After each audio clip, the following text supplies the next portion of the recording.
Welcome to Sinister Studies. Join me each episode as I delve into some truly sinister topics and traumatize my family. I'll be joined by one or more teenager, and from time to time, we'll have special guests. Be forewarned, our stories are seriously sinister, so listener discretion is always advised.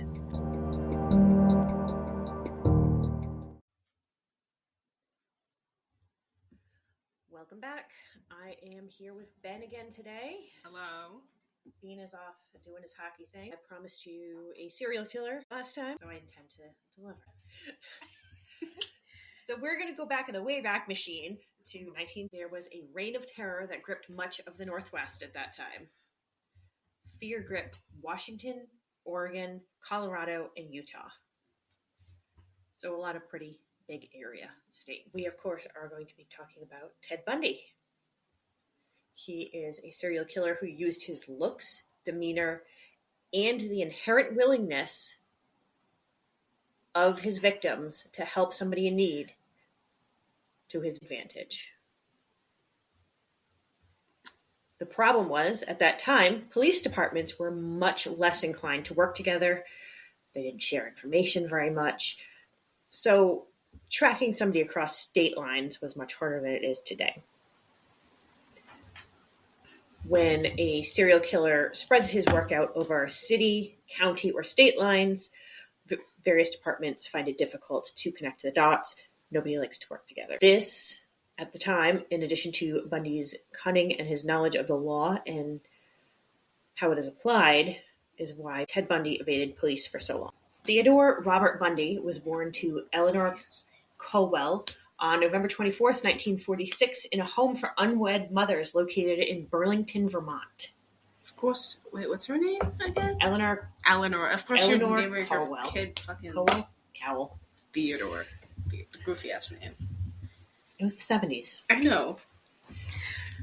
After his birth, Eleanor returned to their family home in Pennsylvania, where he was raised to believe that his mother was actually his sister and his grandparents were his parents. In those days, this was actually not all that uncommon. I was going to say, that was pretty common, wasn't it? Yeah. They just went away to visit out-of-state family for 6 to 8 months and came back with a new sibling. That being such, most people really did know the truth because it's one of those unspoken... It's just like an open secret? An open secret, yeah. Eventually, Eleanor and Ted did move across the country, in part to avoid the speculation surrounding his birth and the likelihood that somebody was eventually going to let that secret slip. His mother married Johnny Bundy, and both mother and son took the last name. He was raised in a very middle-class neighborhood. His mother never admitted to him that she was his mother. He did, however, find out the truth when he was older and went on a cross-country trip to discover his roots and was able to pull up his original birth certificate, which was stamped illegitimate. I'm assuming red stamp. I would just like you to know that my birth certificate does not have that stamp. What does it say? It doesn't list a father. Just at all? No. Did his list a father? No. But yours doesn't have an illegitimate stamp. No. Probably because it's a little outdated. Maybe people realize that just sounds kind of fucking rude. Yeah, it is what it is. I don't mean just illegitimate in big, bold letters on your birth certificate. So if you have to show someone your birth certificate, it's just there. That's kind of embarrassing. Yeah. No, I never actually thought about having to show somebody my birth certificate. I can't imagine going to get a job and being like, here's my ID. Illegitimate. So Ted Bundy was usually described as handsome, generous, sensitive, and a, quote, Boy Scout, but he never really had a serious girlfriend. He did very well academically, and when he was 20 years old, and in the first of his many colleges, he met an upperclassman. At this point, I'm going to say that if any of the people who are connected to these murderers who have not come forward and willingly discussed being connected to said murderers, I'm just going to use a fake name. There's a likelihood they're still alive and don't want to be associated with these people. So I'm going to call this upperclassman Amber. And he was immediately smitten with her. She had long brown hair, perfectly straight, very pretty. Hair was parted down the middle as per the style in the 70s. So with Amber, Ted was immediately smitten. They dated for about a year, and she broke it off with him after her graduation because she was from a wealthy family, and she and her family could not see a future with a middle-class man who didn't fit into their way of life. Yeah. He then met Sue in 1969, who was older than him. She was divorced and had a daughter. They did meet in a bar. They began a relationship, and they would stay in this relationship for years. By all accounts, he was very good to her and was a father figure for her child. As time went by, he became more and more self-assured. He had excellent grades and had dreams of becoming a lawyer.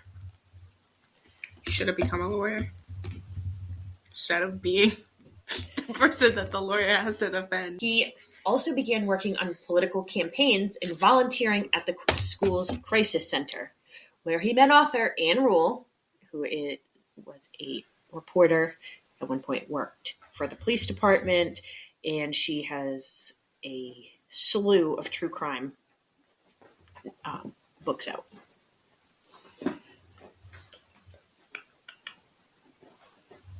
But Amber was never far from Ted's mind. He was able to get into a college near where she lived, and he started pursuing her again. That's weird. Yeah, he had to move. Like, why? Dude, like, let her go. When she graduated, she moved back home to California. So he had to quite literally move to go to this school. So because he was now working in politics, he was a much better catch now. And he was in law school with his political connections. What she didn't know was he was essentially living a double life, one with Amber and one with Sue. Ted eventually did become engaged to Amber, and almost immediately he began being evasive about wedding plans and became cold and dismissive with her. He broke it off after ghosting her after Christmas, but it wasn't official until she called him out on it in February. So this woman went over a month without hearing from him. Damn. And waited. It seemed like he was trying to get back at her all these years later in revenge for breaking his heart and rejecting him when he was a lowly underclassman. Ugh. He wanted her to know how it feels to be rejected at that level. Which, when you think about it, is extremely calculating and evil. Yeah. But, you know. It takes some planning and malicious forethought. His whole life was malicious forethought. Right? Such a good phrase. Right? On November 25th, 1973, Kathy Devane ran away from home hoping to hitchhike from Seattle to Oregon. Her remains were found just weeks later on December 6th. This is going to escalate very quickly. So, on January 4th, 1974, Joni Lenz was living in a basement apartment where she was later found beaten and assaulted with a metal rod. Oh. That's all I'm going to say on that. What do you mean? No, like, what? Like what? She was assaulted with a metal Like rod. beaten and, like, assaulted? Yes. Like, assaulted? Yeah.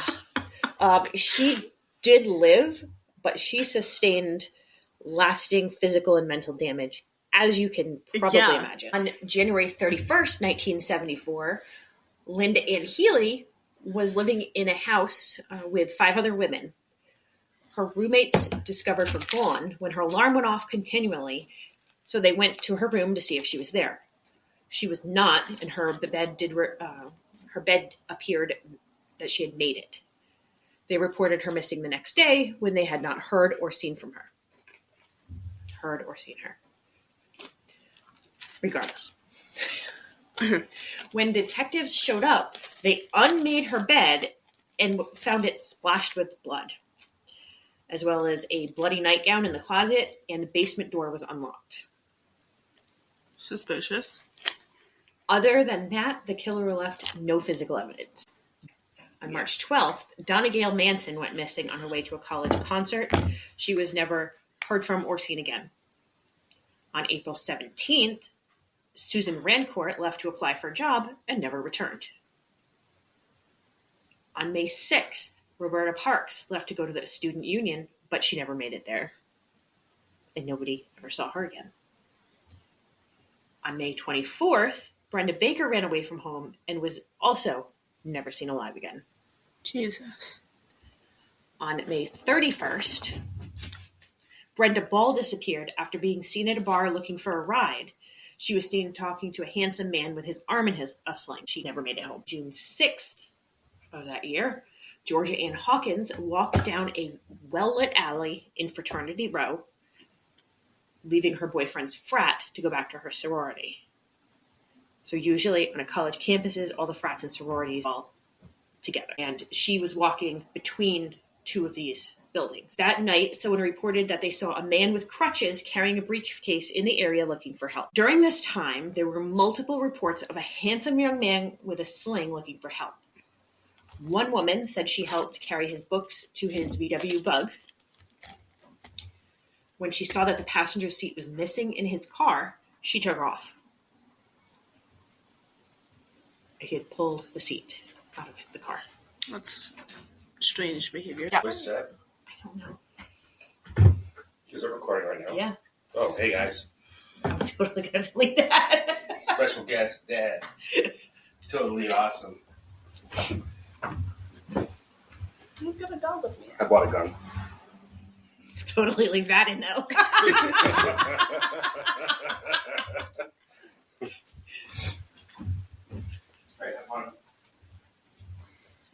On July 19th, a woman was approached at a state park by a handsome man with his arm in a sling. He asked her for help getting his boat onto his car. She walked with him to the parking lot, only to find that he was driving a Volkswagen Bug and no boat. Even if there had been a boat there, I would have questioned it, because how the hell are you going to put a boat on a Volkswagen? So she walked away when he tried to get her to go with him to pick it up. He said he had to go pick the boat up from somebody's house to bring it back. Why wouldn't you do that before asking for help? Oh, there's that. Later that day, witnesses saw him approach Janice Ott. He sat with her and introduced himself to her as Ted. He asked her for help with his imaginary boat.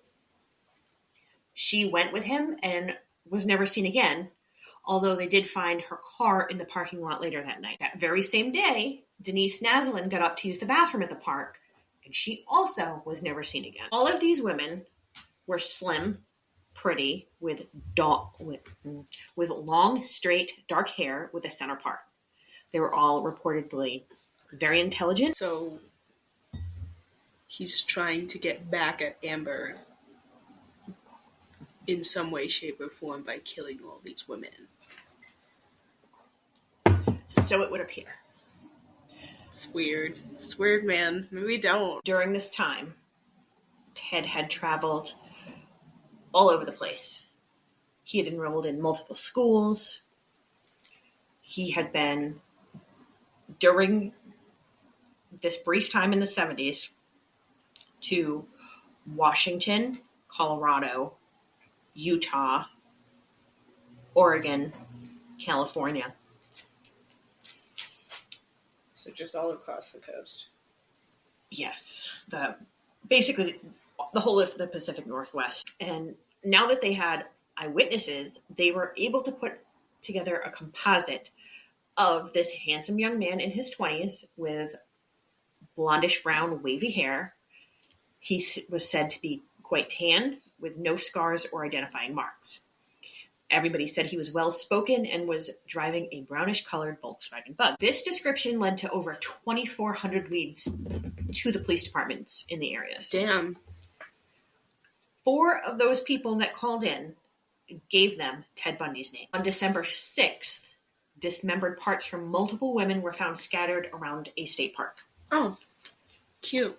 Police worked the scene day and night looking for evidence.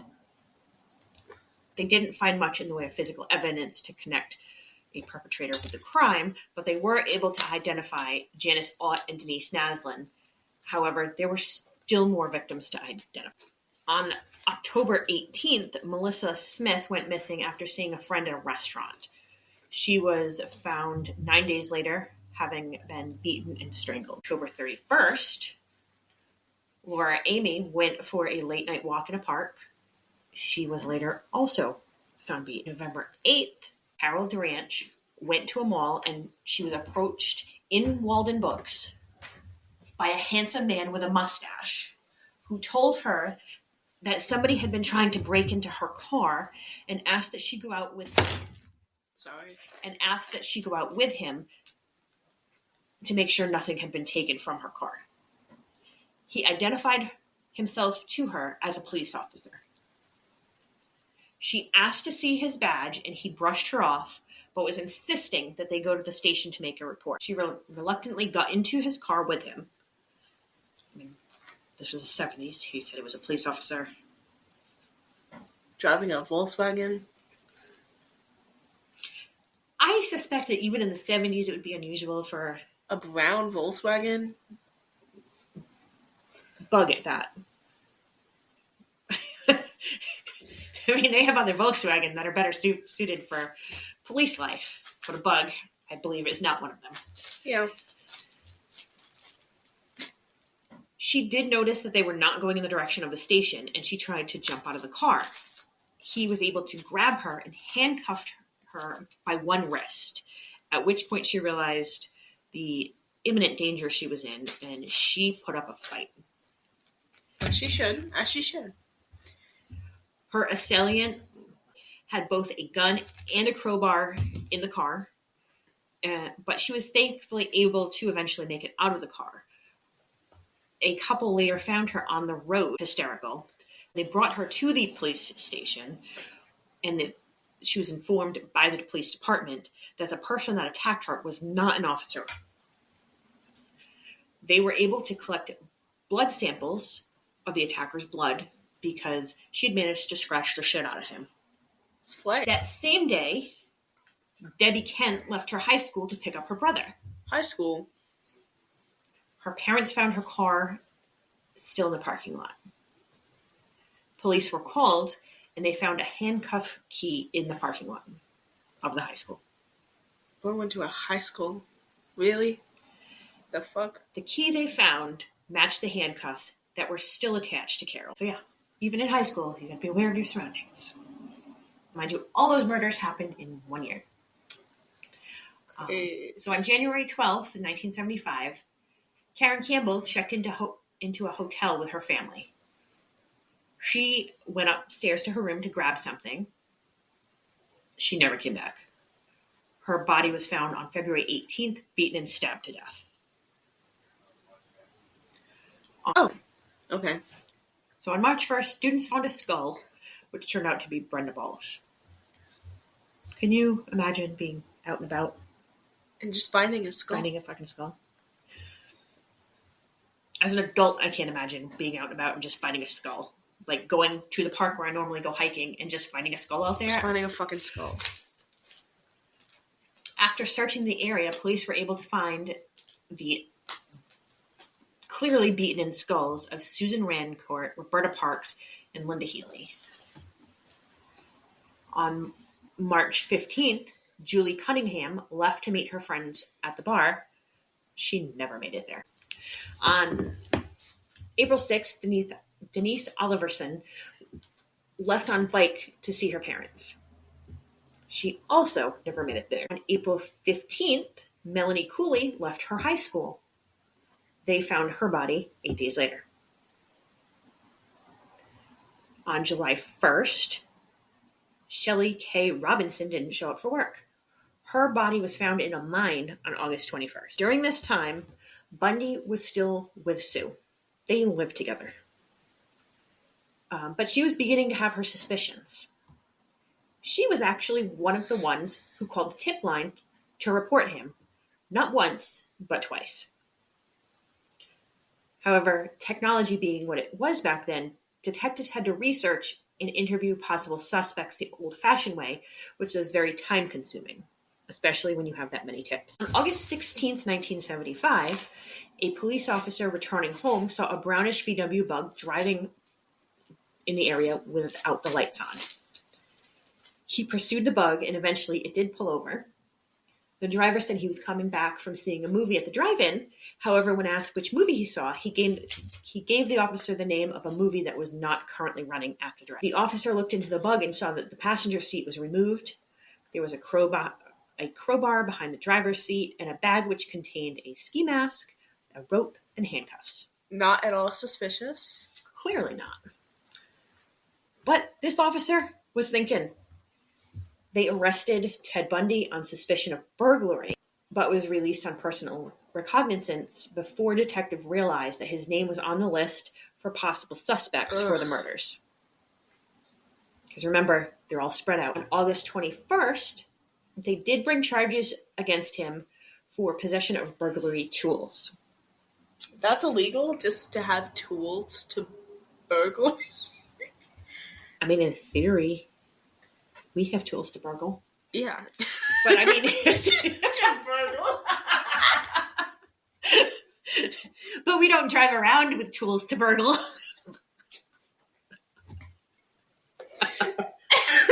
To burgle? He had excuses for everything that was in his car. He was peripherally questioned about the missing and murdered girls, and he allowed a search of his car and his home.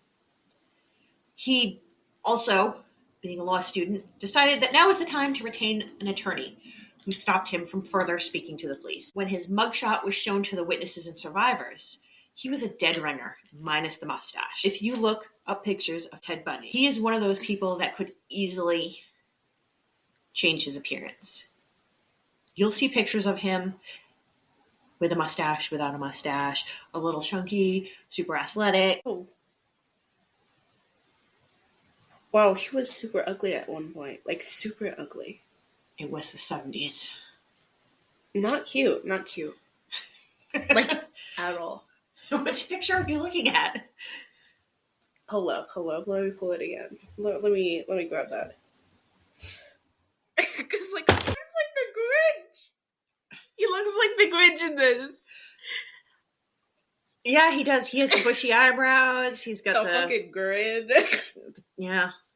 That nefarious ass grin. That is a stereotypical picture from the 70s. By the fall, police had obtained his school and credit records, and his fiancée Sue was contacted as well. He did not seem overly concerned that he was being investigated for the crimes. On October 2nd, he was arrested in connection to kidnapping and assault. His bail was set. Police had very little physical evidence. However, the circumstantial evidence was piling up. Yeah. He matched the physical description of the perp. He lived or stayed within a 3-mile radius from most of the victims. He had ties with multiple communities. He often wore a mustache. His credit records showed that he was in the area at the same times that multiple murders had been committed. November 20th, he was out on bail and moved back in with Sue, the same woman that called the tip line on him twice. Naturally. He was that charming and persuasive that she allowed him to move back into her house with her child. With her child? He told everybody that would listen that he was outraged by the accusation and was convinced that he was going to get off. Later, when interviewed by police, she told them that he was never home at the time of any of the murders, and she had also found plaster and crutches, as well as a bag of women's clothes in their home.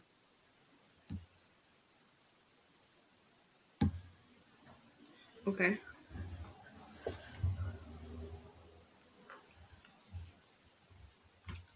Being that he had been a law student, on February 23rd, 1976, he chose a bench trial for the kidnapping charge of Carol Durange. What does that mean again? So a bench trial is where you waive your right to a jury of your peers, and the judge makes the decision on your guilt or innocence and your sentencing. Yeah.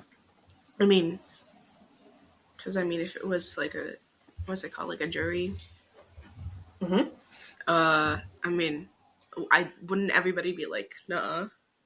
Or like... So with a bench trial, you're only trying to convince one person? Yeah, no, but like, wouldn't everybody be like, nuh-uh, this guy needs to be in jail? That's probably what he was assuming was going to happen. Yeah. Because there's just so much fucking... It's very obvious.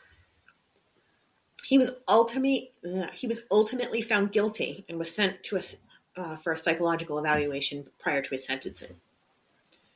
He was sentenced on June 30th to 1 to 15 years because he had no prior record. 1 to 15? 1 to 15. Are you shitting me? I know how much you enjoy those swings in sentencing. On October 22nd, he was formally charged with the murder of Carol Campbell. He was placed in solitary confinement after an attempted escape. He was then remanded to Colorado for prosecution in 1977. He was working towards defending himself, and as a result, he fired multiple public defenders because he was intelligent and he knew that he was allowed to defend himself. He was given 2 public defenders to assist him because most judges realize that the general public is not up for defending themselves against murder charges. Yeah. Being that he was defending himself, he was allowed access to the law library at the courthouse. On June 7th, during a break from court, he went to the law library and jumped out the window. Oh. He was arrested because he was pulled over for driving erratically. And he stopped. He was taken back into custody and from then on was required to wear leg irons and cuffs at all times. His trial was set for January 9th, 19... But Ted was looking to avoid going to trial. So on December 30th, he escaped his cell by going through a 12 by 12 inch hole in the ceiling. He crawled through the ceiling, which went above the warden's apartments, because at that time the wardens lived in apartments attached to the prison. He crawled through the ceiling, which went above the warden's apartments, blah, blah, blah. He waited until the warden left, dropped into the warden's apartment, stole his clothes, and walked out the front door. Damn. They didn't know he was missing for 19 hours. 19... These fucking idiots. 19 hours? Like, you think if you have a guy who just, like, murdered a fuck ton of people, you'd keep a closer eye on him and attempted to escape fire. You think you'd keep a closer eye on him? You'd think. Given that he had all that lead time, he was able to make it all the way to Florida. Damn. Once he got to Florida, he forged the IDs of graduate students to use as cover. Licenses back then were not what they are today. I may have my original one somewhere, but basically it's a typed piece of paper with the information, mugshot type photo, and then laminated. So that was my license, and that was back in the 90s. So very easy to replicate. Yes. He was able to steal everything he needed to survive, such as food, clothing, furnishings for his apartment that he was renting, and cars. January 14th, 1978, so like 2 weeks later, a sister at the Chi Omega sorority came home to find the front door wide open, and she heard somebody running through the house. She hid, and she saw a thin man with a dark jacket and a knit hat holding a club running out the door. She ran upstairs where she woke up another sister so they could together go look for the roommates. Karen Chandler and Kathy Kleiner were found bloody with multiple injuries. Oh. Police were called and they began going room to room. They found Lisa Levy in her bed, strangled, and in another room, Margaret Bowman was beaten dead. Jesus. No one in the house heard anything, meaning he was able to take all of them by surprise. They were all found in their bedrooms. Later on, in a nearby duplex, roommates were awoken by loud noises coming from the adjoining home. Police were called, and Cheryl Thomas was found semi-conscious but unresponsive and rushed to the hospital. None of the survivors from that night have any memory of the attacks themselves. They were beaten that badly. Damn. On February 5th, a white van was reported missing. On February 8th, the daughter of a detective left her school when a man in a white van approached her, telling her that he was a fireman.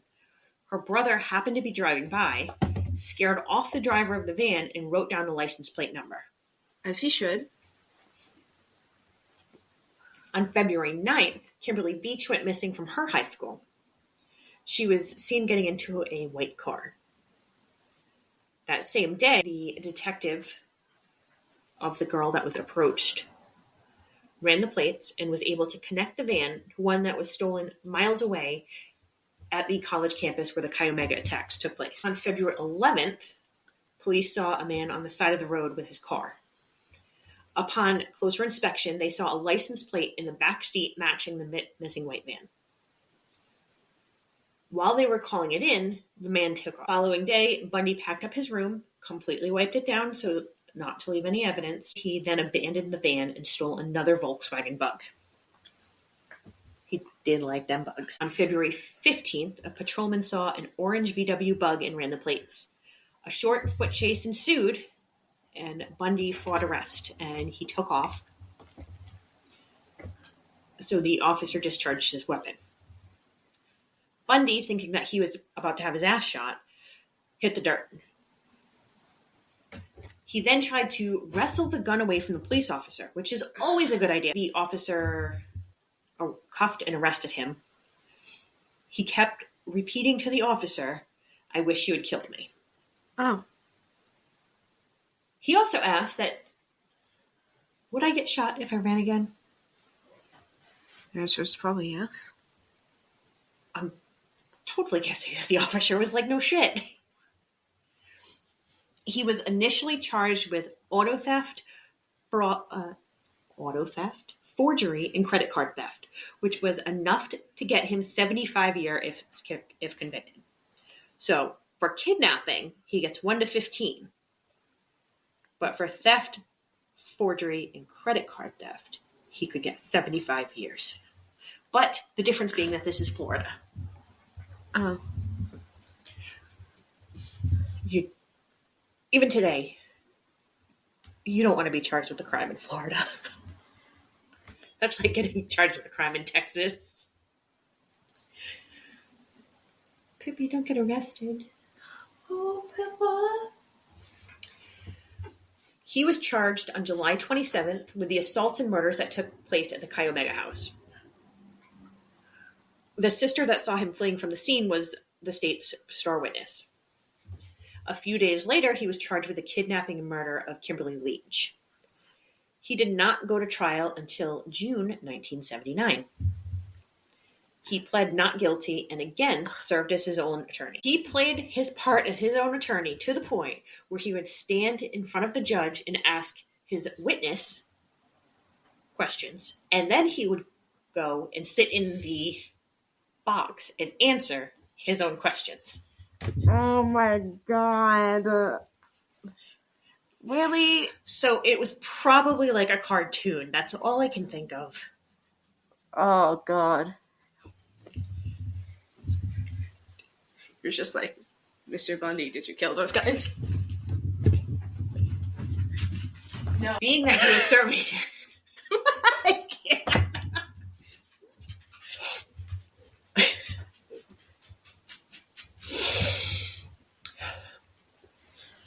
Okay. Being that he was serving as his own attorney, he was able to cross-examine the witnesses and the survivors of his crimes.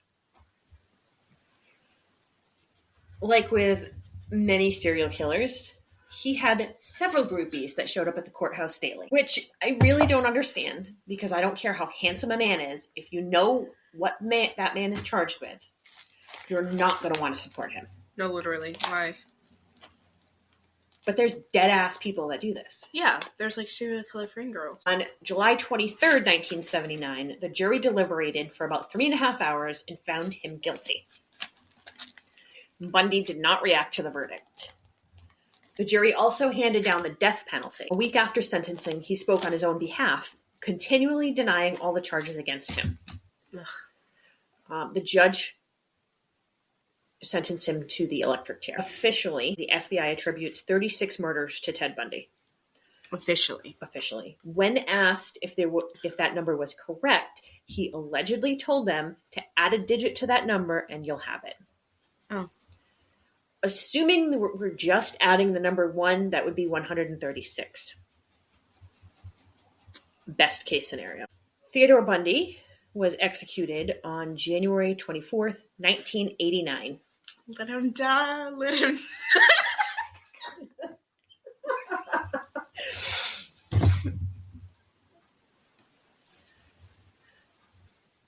So there is a Netflix movie about Ted Bundy.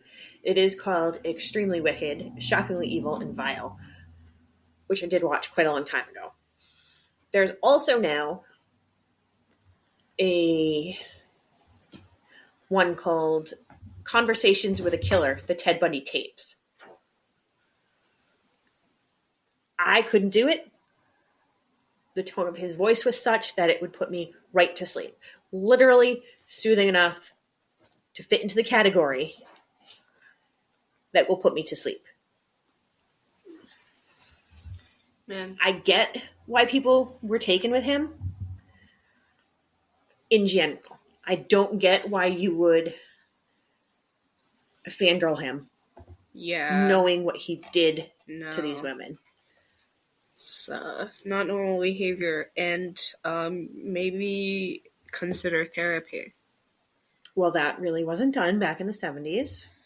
Okay, well, there are still people, yes, who do this not only to killers like him, but to people who are still alive. So, So he was not tried for the majority of the murders that they believe he did. Damn. Because Florida caught him, tried him, and executed him. So they didn't even get the chance to have a trial for most of them. Imagine, like, because I'm sure the families of most people found out eventually, but, like, not officially having that closure, that must be hard. That's true, and just speculating as to what happened to your daughter or sister or friend. Like in the case of the Chi Omega murders, there was other girls in that house that just weren't touched. Because the sorority houses have a ton of girls living there. And I'm sure the survivor's guilt was really real. Say. Imagine the survivor's guilt. So, was this better? I didn't cry this time. No, you didn't. I promise we'll do more serial killers and more sinister stories. We'll try not to make you cry again. I appreciate that. All right. Until next time, everybody, please feel free to like us on Instagram, Facebook. Follow us on there. Follow us, whatever. Follow us on Instagram and Facebook. Our email is sinisterstudiespod@gmail.com. Yeah, so maybe email us. Maybe recommend something, potentially. I mean, I'm sure we're going to run out of ideas at some point, so if there's a case you want us to cover, or a cult, or other such sinister activities,